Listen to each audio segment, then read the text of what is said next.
Alright, this is my new TP-Link kasa switch that I got. As you can see, let's cut it open.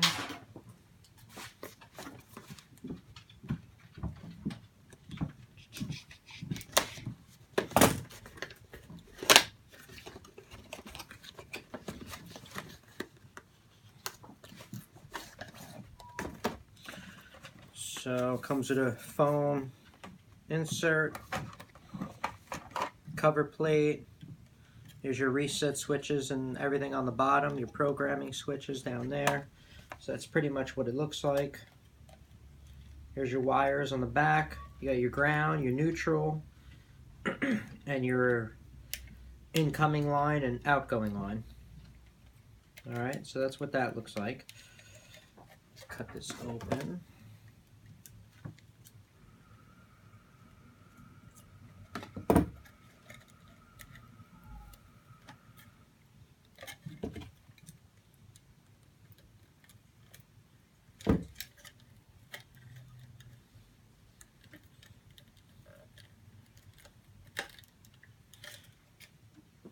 Alright, so as you can see, they give us you have a ground, and then you have your two black wires, and then you got your neutral. You must hook up a neutral. As you can see, the diagram in the back, there's your neutral. You have to have a neutral in order for this to work properly. I tried hooking it up without a neutral and running it to ground, and what happens is it loses connectivity, Wi-Fi. It loses Wi-Fi a lot more than normal, I notice, when I hooked it up. So this is pretty much what it looks like.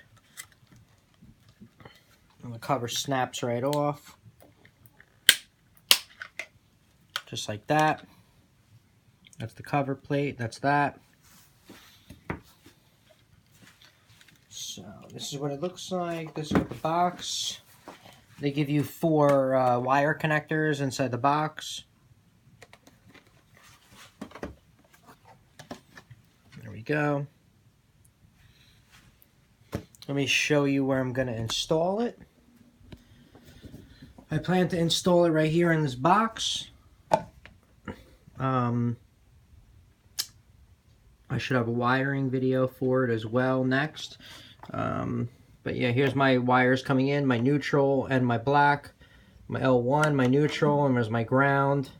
These are the wires going to my new light system up in my ceiling. As you can see, I have a new LED panel, 2 LED panels, one there and one there. You're going to be able to see that later on, those working. I'm going to wire those right into here. I'll do a video next of me actually installing it.